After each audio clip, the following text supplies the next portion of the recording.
சொந்தங்களே, இப்போ நம்ம பார்க்க போகிறது வந்து பாதாம் பால் தான் எப்படி பண்ணுறதுங்க. அதுக்கு நான் வந்து ஒரு 30 பாதாம் தண்ணியில் போட்டு ஊற வச்சுக்கிறோம். பச்சை தண்ணி இல்லைன்னா 4 மணி நேரம் ஊறணும். நீங்கள் வந்து இல்லை எனக்கு சீக்கிரமாக அது ஊறணும்னா சுடு தண்ணியில் ஒரு 10 நிமிஷம் ஊற வச்சுக்காங்க. ஊற வச்சுட்டு இந்த மாதிரி தோல் எல்லாம் எடுத்துக்கணும்.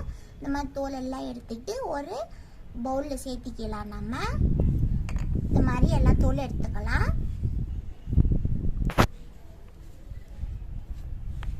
பாருங்க, நம்ம எல்லாமே உச்சிட்டுங்க. இதான் லாஸ்ட் பீஸு. பாருங்க, எல்லாமே உச்சாச்சு. பாருங்க, இப்போ வந்து மிக்சி ஜாரில் சேர்த்துக்கலாம். சேர்த்திட்டு இது கூட கொஞ்சம் பால், பாருங்க பால் ஒரு 1/4 சேர்த்திக்கலாம். பாருங்க, மீதி பால் இந்த மாதிரி காய் வைக்கிற பாத்திரத்தில் சேர்த்திக்கலாம்.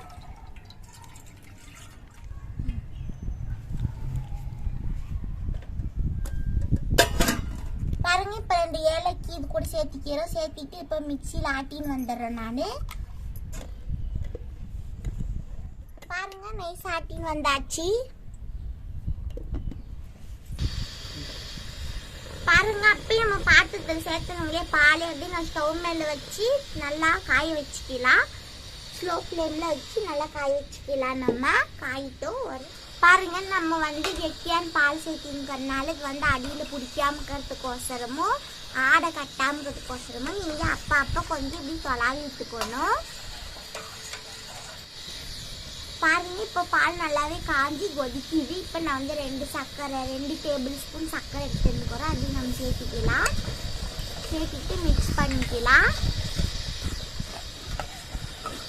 பாருங்க, நீங்கள் சர்க்கரை ஜாஸ்தி சாப்பிட்றவங்க தான் இன்னும் 2 டீஸ்பூன் கூட ஜாஸ்தி சேர்த்திக்காங்க. 2 டேபிள் ஸ்பூன் போதும் எனக்கு. இப்போ நான் வந்து குங்குமப்பூ கொஞ்சம் வச்சுக்கிறோம். அதையும் நம்ம சேர்த்துக்கலாம். இது வந்து கலர் கொடுக்கும் இயற்கையாகவே நம்மளுக்கு. பாருங்க, இப்போ நம்ம ஆட்டி வச்சுருந்தீங்க இல்லையா பாதாம் பால் ஏலக்கி எல்லாம், அதையும் நம்ம இது கூட சேர்த்துக்கலாம். சேர்த்திட்டு நல்லா மிக்ஸ் பண்ணிக்கலாம். பாருங்க, இது ஒரு 2 நிமிஷம் நல்லா ஸ்லோ ஃப்ளேமில் கொதிக்கிட்டோம். அதுக்கப்புறம் நம்ம ஆஃப் பண்ணி மூடி வச்சிடலாம்.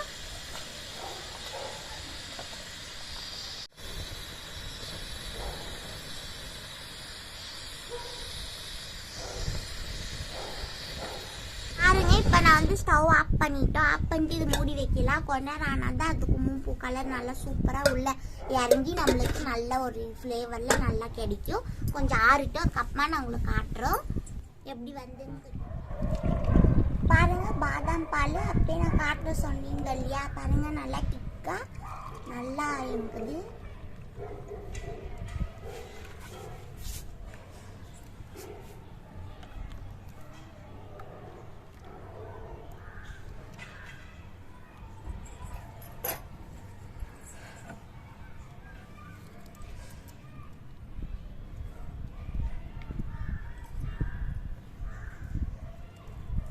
கொஞ்சம் டெக்கரேஷனுக்கு பாதாமும் கொஞ்சம் பிஸ்தாவும் போட்டுக்கிறோம்.